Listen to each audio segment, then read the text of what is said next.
Hi and welcome. I am so glad to be here with all of you today with friends and family as we are learning and sharing together. Today's webinar is entitled Superior Preparedness Strategies. And we know that this is a time of change and a time when we really need to be aware of what our plan is for ourselves and our families. So with that, we're going to start with the first slide. Superior is higher in status. So from the Oxford Dictionary, it talks about how I would translate that is taking the higher road. And of course, all of us are used to having that higher quality and that higher standard in our lives. Preparedness is a state of readiness. That also can be such a benefit when we're just ready. We can be on our feet and we can think quickly. Strategies, plans of action, or a game plan. So we're going to bring these three things together today in how we can best be prepared. What is your family's position? You know, many of us have grown up in families who had a plan. We knew what time breakfast, dinner, and supper were on the farm. We knew what our jobs were and our chores. We had a plan, but there's a lot of families who that is not their lifestyle. They live in confusion, and it's kind of a hit and a miss. So that was an eye-opener for me when I began to work outside of the family home and babysit for people and see that sometimes even the kids, they don't even know what the plan is. And so nowadays, we really need to think about this because there could be unforeseen emergencies. There could be natural or man-made disasters. And so I'd really like to have you open up your minds today to what is our family's plan?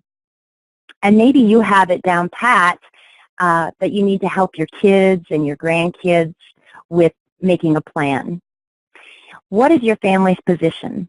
For those of you who have lived through times of war, World War I was quite a ways back, but we hear of the Korean War, the Vietnam War, World War II, the Great Depression. Some of those times have really helped you live through the struggles and the hardships. But for the rest of the population, they kind of look at you like it's a foreign topic, especially younger people. Sometimes it might not be the young people, it might actually be the parents who they're like, oh, that could never happen, or I don't want to think about that. And I just visited with a man last Sunday. I went to a flea market with my mom, and he was selling gold and silver. And he talked with us about that because he, too, had lived through the Depression. And we talked about what would that be like, even in a natural disaster, because as we see, it's happening all over the world, even in South Carolina. For some of you have been experiencing that.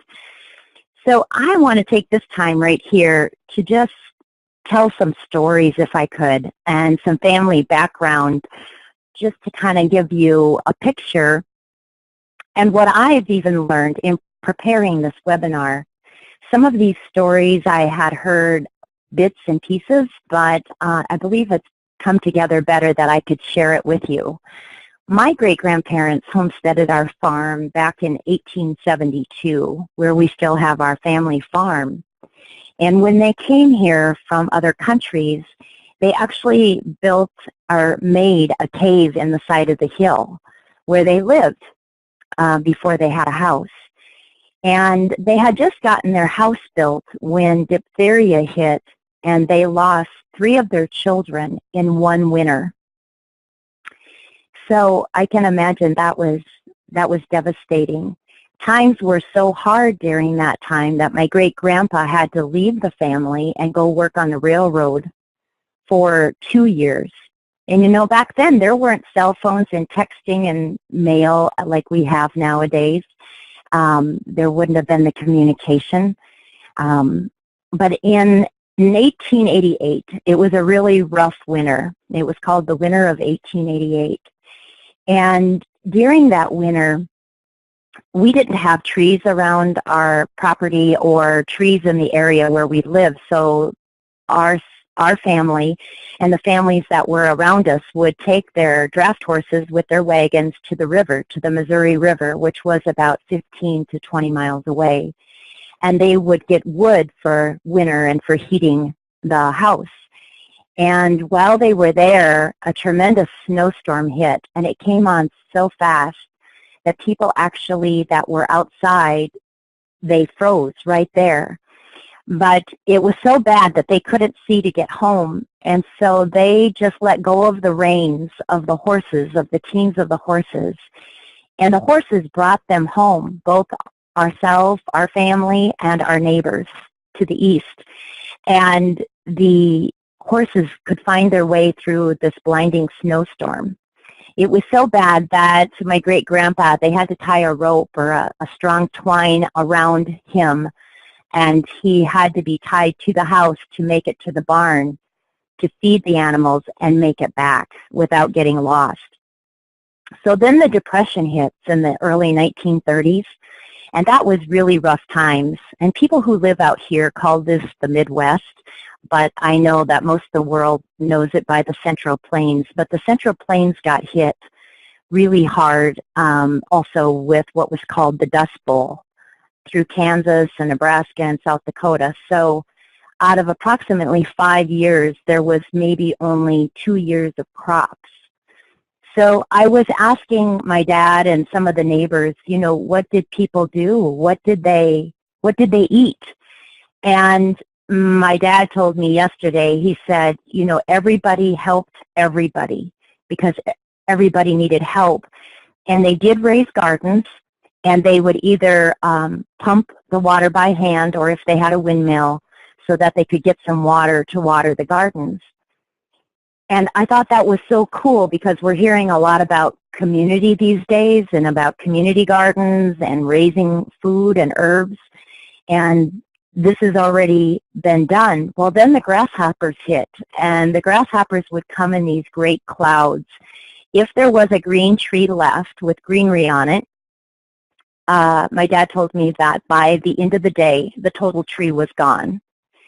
So there's a small town called Jefferson, South Dakota, and a prayer group got together, and they prayed about the grasshoppers, and the grasshoppers left, and that plague was over, and there is a cross that stands there to this day. So during that time, one of the families had no food, and the mom would boil rocks for the children. And when I used to hear that story, I thought, well, it was just to have something warm to eat and to make them feel fuller, but actually they were getting the minerals from the rocks. Another family told me that all they had was pork fat, and so they deep fried the pork fat. So I'm not telling you these stories to be a downer. I'm telling you real history and part of our family's history. It would be interesting to know your history. Do you know your family's history? Do you know what they've come through, or who has been in the wars and what they've fought for us, for our freedom? So we really have it pretty easy these days, and it's a little bit hard to imagine unless you've actually been through that. So thank you for letting me take the time to set a basis of, yes, many people have been through some very hard times, and some survive, and many do survive. So those that have a plan, or maybe plan A through Z, then you are in a position to help others. So one last story while we're on this slide. We had neighbors that were friends with us. As when I was a little girl, I remember this older couple would come for Christmas, and they were just family friends. The part of the story I didn't know was that they just lived a half a mile from us, and when they were young and they had lots of young kids, he worked hard, but they didn't have enough money. And so every Saturday, they would stop and ask my grandpa for money. He would. And my grandpa would give him money every Saturday about 12:30. And so that was through the 30s, like 34, 35, 36. And then in 1956, they were able to sell their farm and move to California. And when they sold the farm, he came and paid my grandpa every penny that he had borrowed. So it just warms my heart to know that people will help each other and there's good people. And then I realized what I did not know as a young girl, why they were such a part of our family. So what is your plan? As a farm family, it was and is important that we have a plan. And somehow my parents were smart. As young kids, even when we traveled, they always took a flashlight, and they still do. No matter where my dad goes, he makes sure we have a flashlight in our vehicle, and they have flashlights. Because we just assume, in our modern, convenient, fast-moving world that the lights are going to work. And it has come in so handy sometimes. They would show us the emergency routes when we would go to the big city, which was very exciting for us.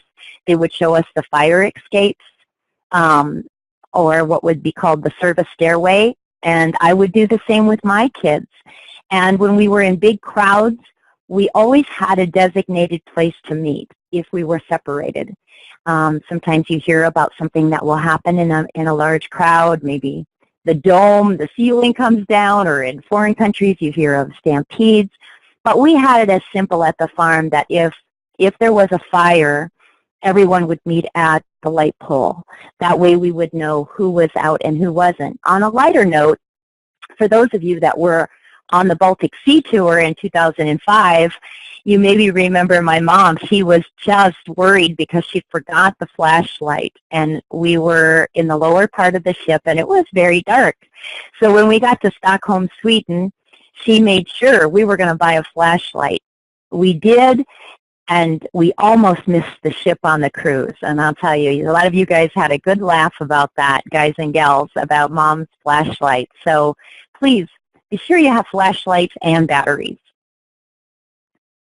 It's our choice. Now as adults, we get to choose our plan of action. Are we going to have a plan of action? And even if we don't want to do it for ourselves, think about your kids and your grandkids. I find it very impressive how many people, young and elderly, are really taking action in preparedness. And many of our friends from Utah are the ones that taught me as a child about storing and being prepared. In Montana, even the kids, many of them carry their backpacks with them, and they have many of these things that are in this slide. They even wear the bracelets that turn into the ropes. And they're very prepared. They have portable water filters. I'm sure it's probably the same in Idaho and Utah and various places. And so I'm really impressed how they're planning ahead. Doesn't mean that we have to be negative or we have to be anxious.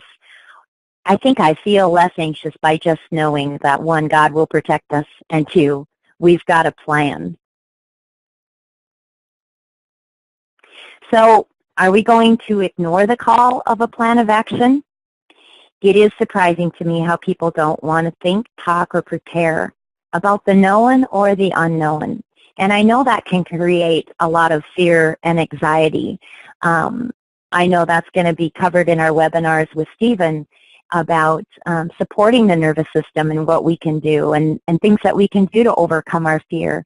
But don't you find that when you're really pressured or fearful about something, that if you are active and you're proactive, you play offense instead of defense, that you actually have less time to worry because you're so busy getting prepared? And I do have a strong belief system. However, I'm not going to leave undone what God gives me the strength to do. And if we look at even the squirrels, they prepare. They prepare for winter. They store up. And so we can learn a lot from God's creation. even our government has really been proactive in, when you look at these different websites for emergencies and disasters, whether man-made or whether just nature itself, blackouts, power outages, grid failures, radiation, earthquakes, floods, hurricanes, landslides, tornadoes, volcanoes, wildfires, and winter weather. So they've been showing us, if you shop at some of the larger places where you are, I should say, the outlets that have quantity purchasing, at least in Montana for the last, at least 3 years or more, they even sell water by the pellet, protein bars, and even April said to me one day, "Mom, don't people get it? Even the major merchandisers are encouraging and having people get prepared." So we know that for life, our number one priority is breath and good oxygen, and we need clean air. We live only a few minutes without oxygen, and air quality trumps all. So we need good air filtration along with sanitizing. That can be very life-saving. So whether you carry masks with you and have masks, or if you have a filter, and I know we all have access to the best filter and sanitation that we can have that does a large area, it's good every day to have good air quality just to make less work on the lung system and the respiratory system. Number 2 is water. And yes, besides breathing and taking those deep breaths, I don't know what I'd do without water. I love water so much, and I love clean, pure water. My mom just got her new filters last night for her water filter system with the 4 filters. And today, it tastes better, it's smoother, and it's so pure. We even did some testing on it. You probably know that even burn centers at the hospitals use reverse osmosis water because of its purity, and it even has oxygen added back to it. So one of the things that we really need to think about, besides having good air to breathe, is water. If any of you were watching the news, or some of you were probably right in the middle of this in South Carolina with all of the flooding there, unbelievable. I just happened to hear it going past the TV that it said 40,000 people were without water a couple of weeks ago. And I heard one lady say, you know, we don't have water to drink, we don't have water to flush our toilets, and they were bringing water in by the semi-loads. So when you look at the government sites, they talk about having storage for 3 days. I think we need to look at anywhere from a year to 5 years. 2 years would be better than a year, but in that first year, if something major goes down, then many people will not survive because of drinking contaminated water. So we need to really have our pure water from our filtration system. We need to have it stored up. And I've been doing a lot of reading lately about silver and the history of silver, and we'll talk more about that, but I would add a little silver to my water. Our number 3 priority, of course, is nutrition. And we need dense foods that nourish our bodies because we may not have a lot of room to store. We need things that last, whether dried fruit, dried veggies, raw nuts, even roasted nuts. But, of course, I prefer the raw nuts, and that they're in good storage containers so that they don't get rodents or moisture, that we keep them very clean. And one thing that I really love that's available to all of us is the protein powders that have the green foods in them, the whole protein made from vegetables, added vitamins, minerals, amino acids, because we can live on that. And if we have enough water, we can have a great drink, a great smoothie, a shake. And liquids, of course, are much easier for the body to assimilate and digest. So keep in mind that you need to make a plan for food for babies, whatever that is, if it's a powdered milk, or of course I would choose a goat milk. If anybody's gluten-free or sensitive, foods that are milk-free, dairy-free, lactose-free, soy-free. Just think ahead. Even the government sites are talking about that. So think about the people in your family or other people that might have, that they absolutely cannot have any gluten. Then, of course, protein powder that's gluten-free would be perfect. And, of course, it's always good to get sunshine, too, when you can. That's a great vitamin D. Herbal emergency support. I love this herbal cabinet that my mom has, that she keeps a lot of her tinctures and extracts in, and on the inside door, even though you can't really read it, it has the instructions of what different herbs and spices are for. And, you know, herbs are really concentrated foods. They can come in the form of herbs and spices. They can be powdered, whole, liquid. And as we've seen in the webinar yesterday with Lawrence, we can have tea, and that is fantastic. So if we go back to the scriptures and recorded history, herbs and spices are powerful. One of my favorites is cinnamon. It's calming to the nervous system. I do a mixture of that with some nutmeg, and they're all organic because they're not irradiated when they're organic. And you can have lots of things in your cupboard, but what is it that you need? What is it that your family needs, and what do you use? If, say, as a practitioner, what do you want in your emergency cabinet for your patients? But as families, what is it that we would use in emergency? So start making your lists, because that's going to be an important part of your plan. Educate yourself. I love this picture.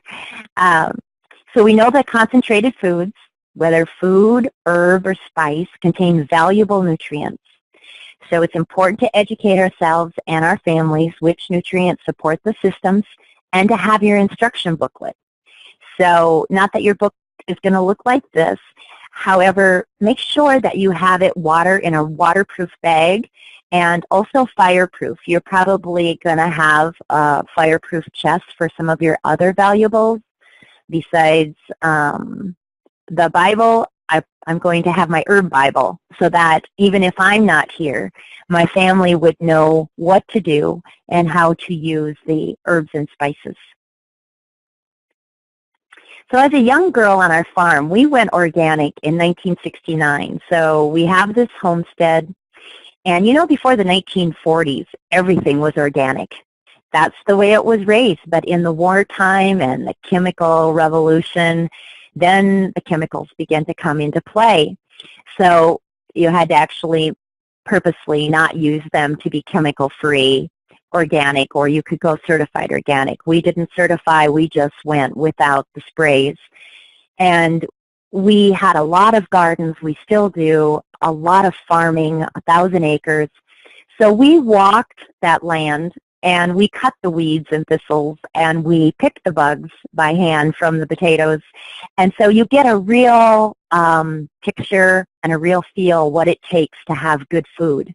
It's probably one reason, farm kids, we really love food, and one reason we don't waste food. And so it was about 45 years ago, and where I really began to have a passion and love was for the herbs. And my mom began to grow comfrey, which we still have, peppermint, spearmint, and of course, in this area, stinging nettle. They think of it as a noxious weed. It grows wild, and it is so healthy for us. It's full of iron and nutrients, and you can use the seed, the leaf, the stem, the root. They all have their purpose. And we even have formulas that are available to us that have the stinging nettle in it. One of the recipes I would like to share with you for tea, because Lawrence got me thinking yesterday. And what my mom does is she picks the stinging nettle. Once it's picked, it won't sting you. And so you wear gloves and long sleeves. And then we add some catnip to that, peppermint or spearmint, or both, depending what you like. And you bring that water to a boil, you pour it over those leaves, and you let it set. It's really good even the first day, but as you let it set the second and third day, then it really begins to pull out the chlorophyll and the taste. that deep flavor and color. But while it's warm, we add our raw honey. So this could be a warm tea, but in the summer, it is so rejuvenating. It is as an iced tea. So then we just add the ice to it or put it in the fridge. And the farmers that come by and have a drink of tea, they love the tea. They have no idea that they're drinking stinging nettle. And besides being good for digestion, it's very calming and cleansing. So my family's future, as many of us have watched our kids grow up as a family and as a business group, and I've seen your kids. Our kids are now adults, and my 3 daughters have grown up in health. It's been our whole life. It's been our work, our life, everything. We lived it and live it 24 hours a day. So as I thought about this as the girls were growing, April, Ashley, and Amber, I thought, what is the most important thing that I can teach my girls that will stay with them for the future out of all of these things that we know and have learned and are learning about health? And I realized, for me, the most important thing that I could teach them was and is to support their immune system. Because somehow it just came to me that we were going to need a really good defense system. We were going to need the warriors to fight for us for what was coming down the pike, what our body was going to be exposed to in foreign microorganisms. So that has been my main theme for them, and now with grandchildren also, very important. We are exposed to so much more than we would ever realize. It's probably good we don't know, but how about that? How do we do that? So here's some of the things. We know that the number one system is digestive and intestinal systems, because the health begins in the digestive system. If the digestive system isn't working properly, then every of the systems of the body can suffer. If it's working optimally, then every system can get the nutrients that it needs and can work together as a team in communication. The research now is phenomenal. I'm sure many of you learned great research at Leaders Conference. We'll probably have really good things at convention. And in that, the tie and the connection between digestive health and mental wellness it's almost overwhelming. And how when we have this good environment, how it affects every area of our life, even mental and emotional. So the might of microorganisms. So we're seeing all this research. It's just coming out every day. And one of the ones that really has a lot of research is the Bacillus coagulans.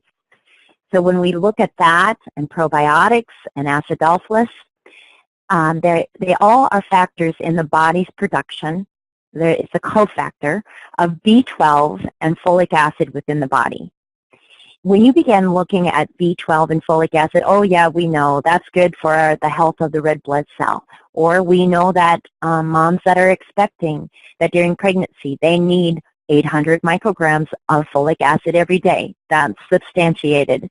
What we maybe don't realize that every cell of the body needs these nutrients.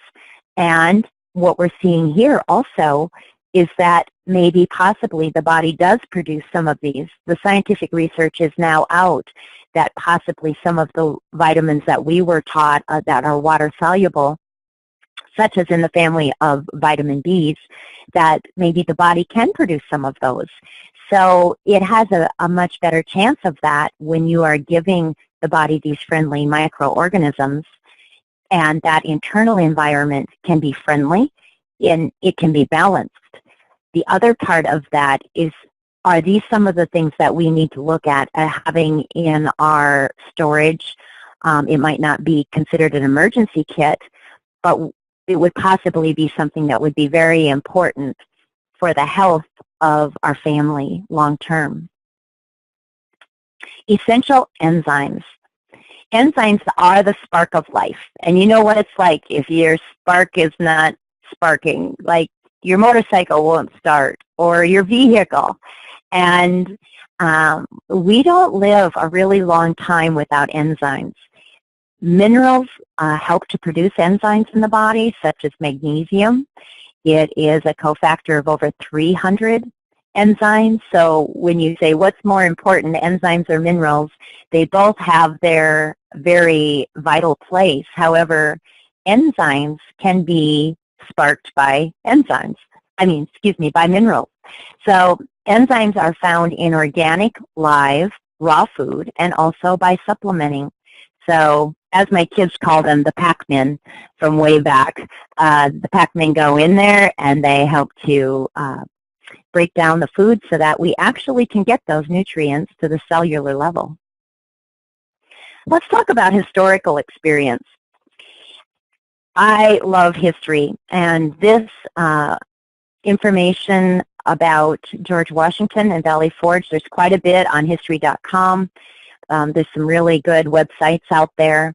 However, long ago I learned that one of the reasons the men that did survive at Valley Forge, the winter of it would have been 1777, there was 11 to 12,000 men there that winter. About 2,000 died. And they survived by eating the bark of the slippery elm tree. The government was not sending them rations like they said they would. George Washington was requesting, and that did change around later. However, with a bark that's nutritious, that's pretty phenomenal. That's something that I want in my storage chest. It's something that I like to use daily and add to smoothies or in capsules. It is so soothing. It's smooth and yet so nutritious. So even children can benefit from slippery elm. So if men in very severe winter conditions can survive on chewing on bark, why would I not want that in my food storage? The case of fiber, and this is an area I have to really work at because sometimes I don't eat enough food as far as in the volume of fiber. And of course, we remember the old adage, an apple a day, and the reason that works is because of the fiber.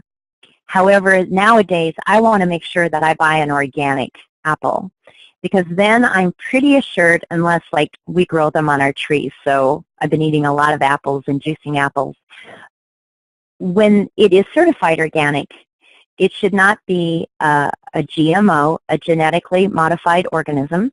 It should not be radiated, and it should be full of fiber. A red apple has vitamin C and antioxidants. What I learned the other day is that an organic apple has approximately 15 times more antioxidants than a commercial apple. So that is something that I want as my protector of the cells. Developing your immune system. So we know that by supporting the digestive system, we're going to support the immune system.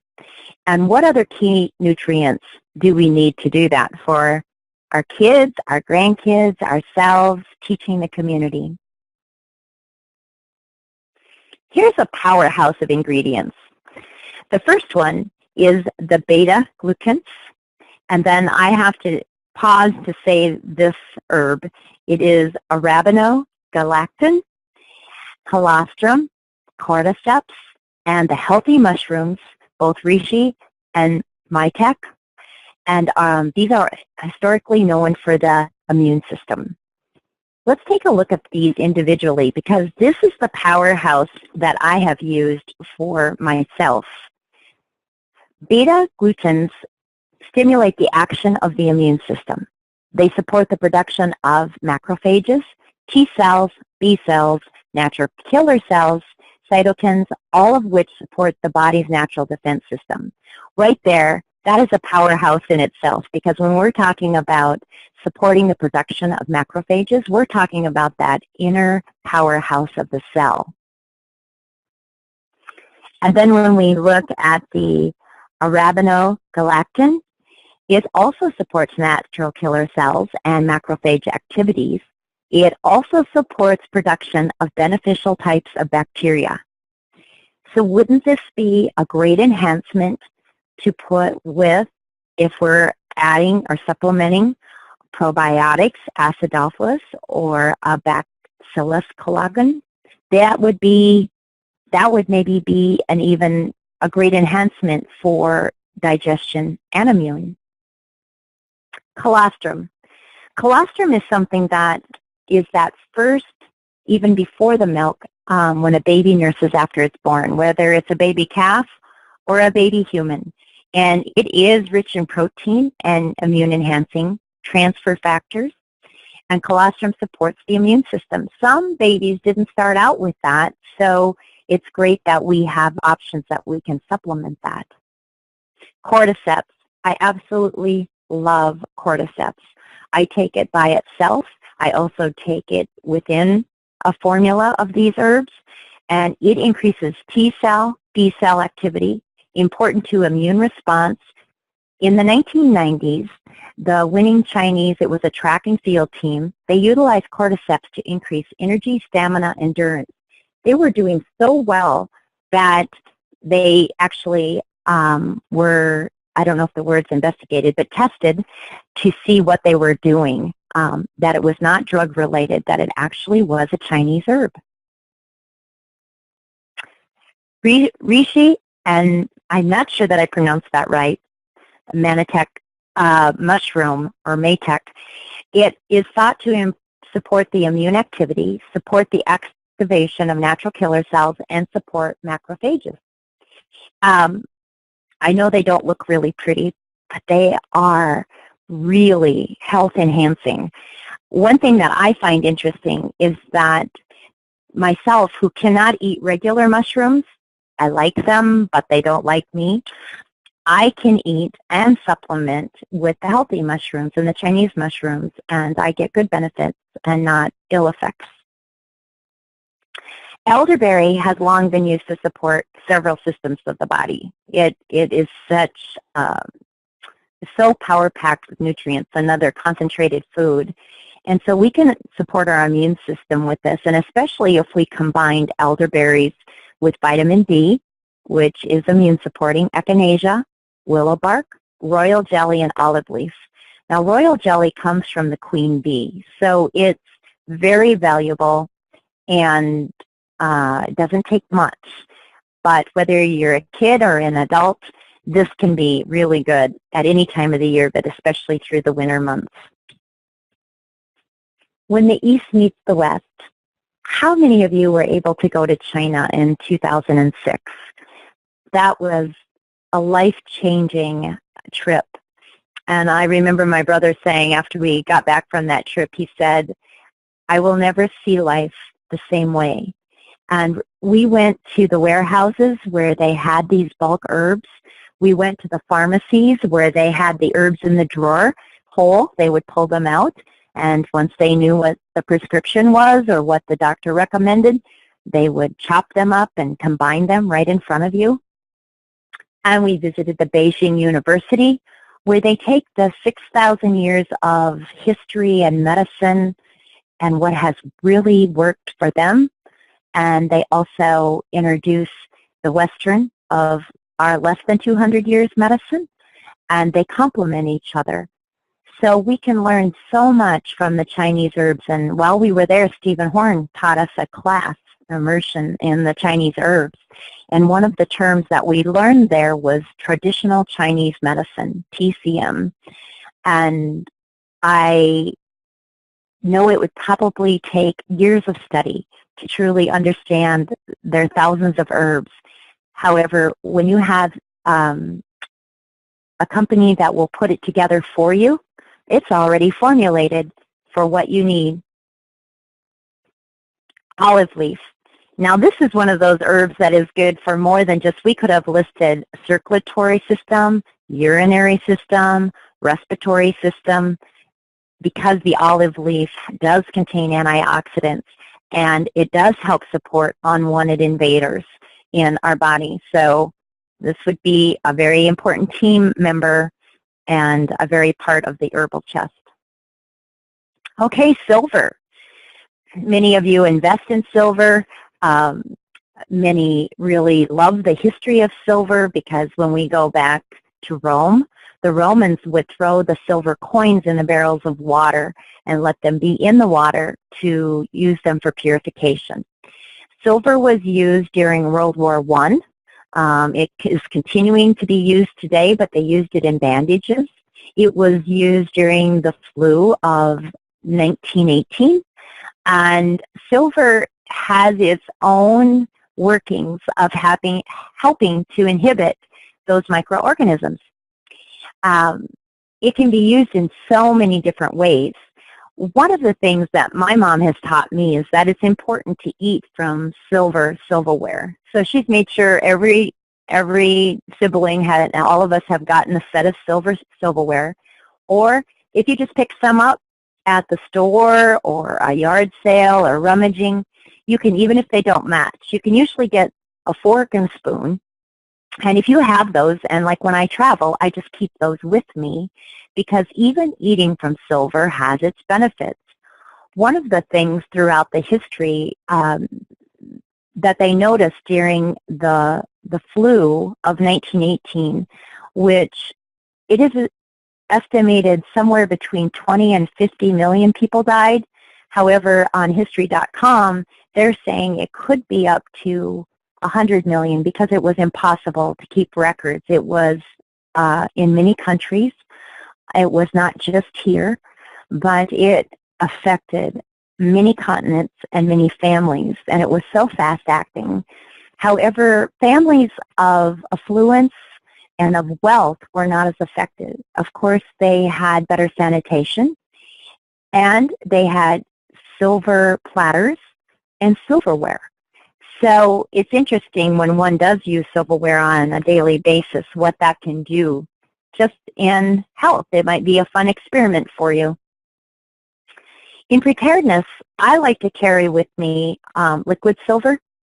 I usually put it in a 2 to 3 ounce spray bottle when I'm flying, and then I add my essential oils to that. And of course, I use a silver gel for my hands and face because I'm not one that will use commercial soaps, whether at the sink or in the shower. And, you know, we just don't realize how many handles we touch in a day. So it's good to carry in the car with you because you can put that on your hands before you go in the grocery store and you're pushing the cart and touching the handles. Did you know money has a lot of germs in it and even has traces of cocaine in it?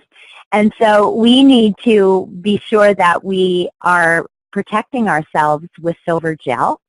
There's so many things that can be done. Some people will just use it when they think they need it. I, however, like to consume silver on a daily basis because I just want to give my body what it needs for all the things that I don't see. My chemist friends tell me about it, but I'm glad that I don't know all of those things. Another part of preparedness, you know, many of us travel a lot. So here's some things I carry in my travel pack, whether I'm traveling or whether I'm at home. And you might want to think about this in your preparedness. Activated charcoal, one of the #1 things they give you in emergency when you come in if you need it. Ginger, when we're on the cruises, they even give us ginger candy. Black walnut, which is excellent for especially international travel because it helps us when our body's not used to or has the defense system for foreign microorganisms. Of course, the B vitamins for supporting digestion and our nervous system, and vitamin C. So there are herb formulas too that are adaptogenic herbs that help our body adapt to, and a stress could be eating at a different time, flying, being up all night, time changes, all the things that can happen in a day. When we do that, then maybe we won't suffer from the jet lag and being introduced to different bacteria and foods and water. Also, arnica is my #1. I carry it with me all of the time, whether in an herbal form, a homeopathic form, ointments, or in flower essence.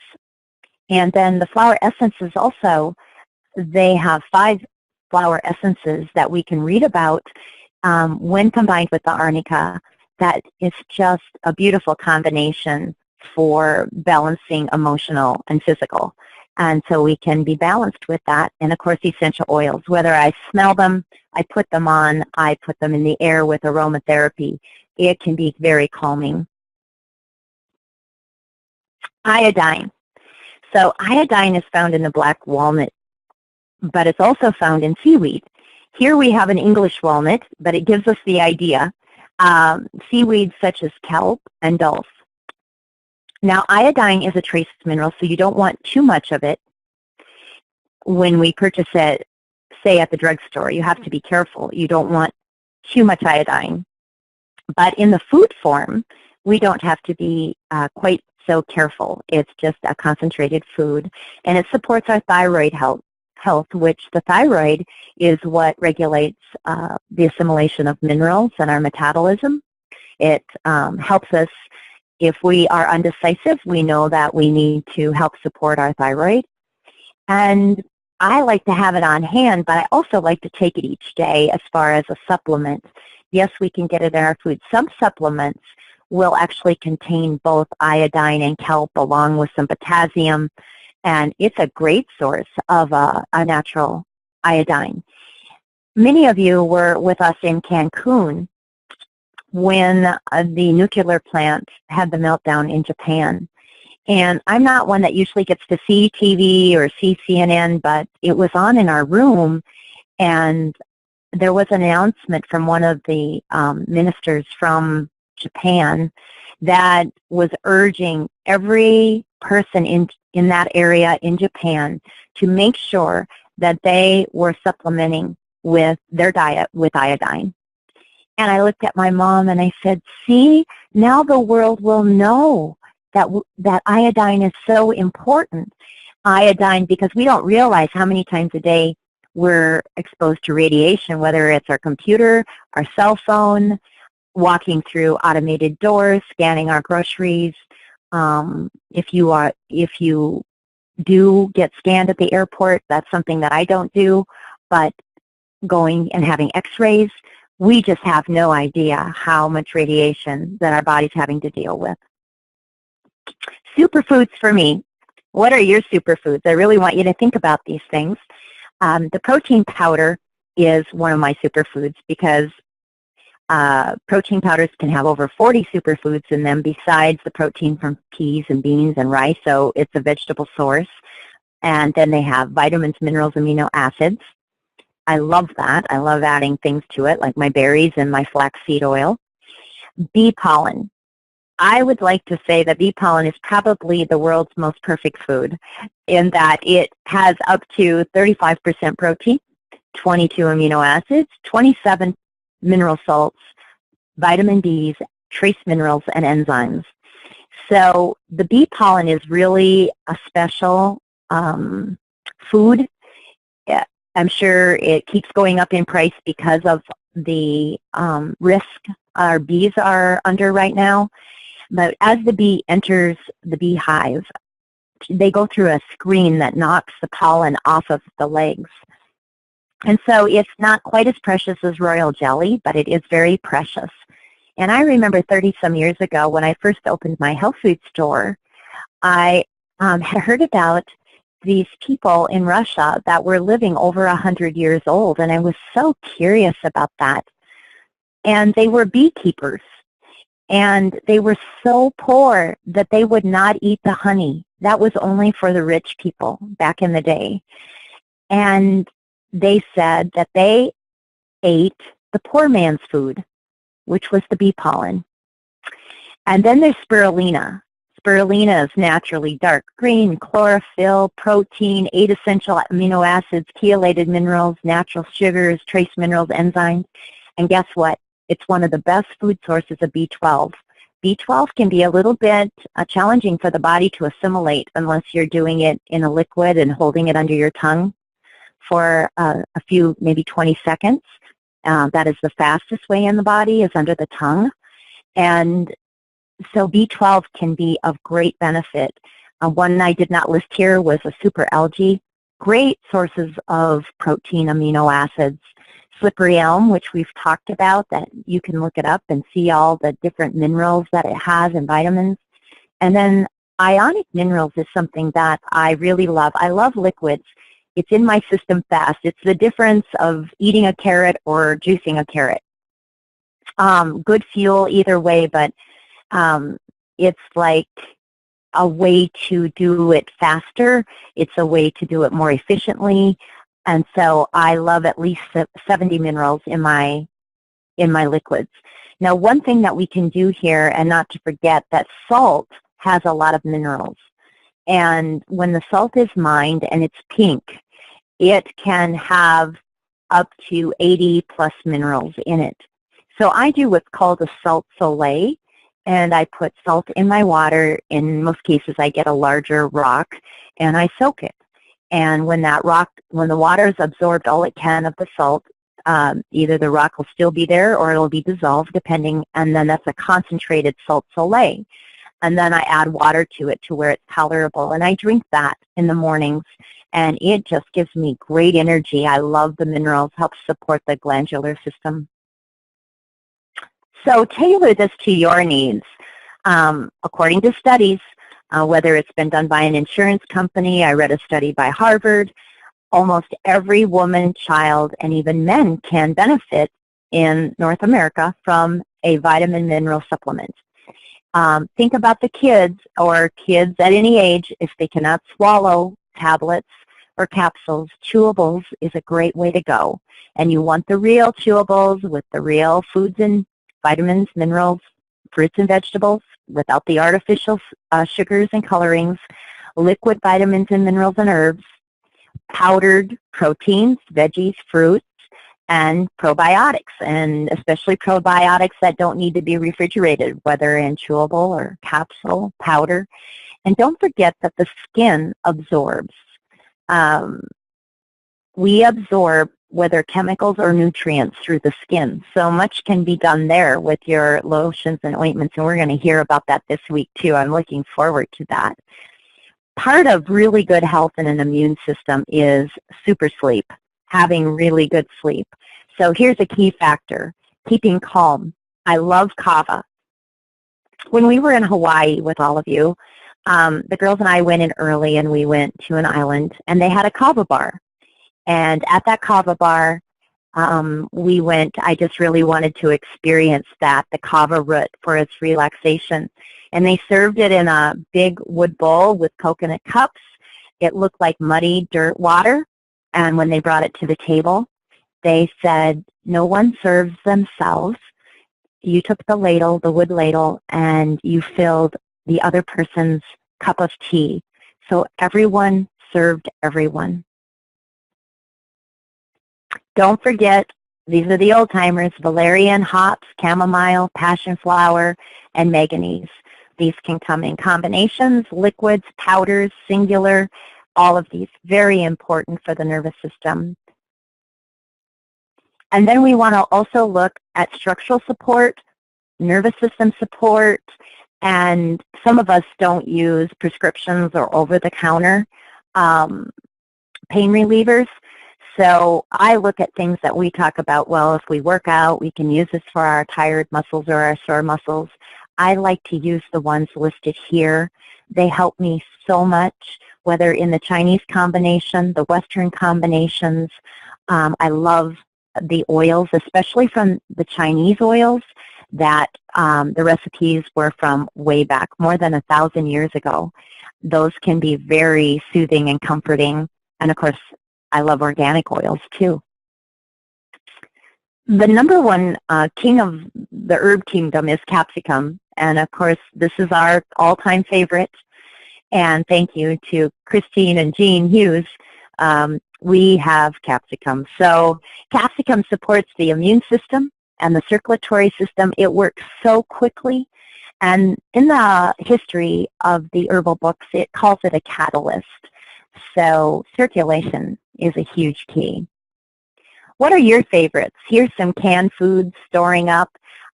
Maybe it's canned, maybe it's dried, maybe it's concentrated foods in capsules. but not just to survive, but to thrive. What is it that you want to have on hand? Whether hard or difficult times, it could be as simple as the freight shutdown. What do you have on hand? So, in your food chest, your herb chest, your emergency chest, what are you going to have? I know I'm going to have some good dark chocolate, probably some with xylitol in it. I tease people and say that it's very important to have chocolate stored because it could save relationships. And it's fun. So, you know, dark chocolate has its own benefits with antioxidants. So we want to put a little light note in there. So the time is now, like never before. And you want to have your A to Z plan. You can also buy smart, buy on sale, specials, promotions, buy quantity in a month so that you get your bonuses, your rebates, however you want to go about that. There are really smart ways to buy, and you can plan for that year to 2 or up to 5 years. What I love about our herbs is that, well, I don't know if they're ever out of date, but if it's 5 years on a bottle of herbs or it is 2 years on a vitamin, whatever. I liked what Lawrence had to say about making tinctures if you have anything that you're in question about. So we plan for ourselves, our families, our communities, and the possibilities are there for sharing and trading and helping. Like my dad said, everybody had to help everybody. I want to thank you all for listening. Thank you for your interest and concern and your big hearts. That's why you're a part of this family. And we are building communities of health. So thank you so much, Ray, and may you all be blessed.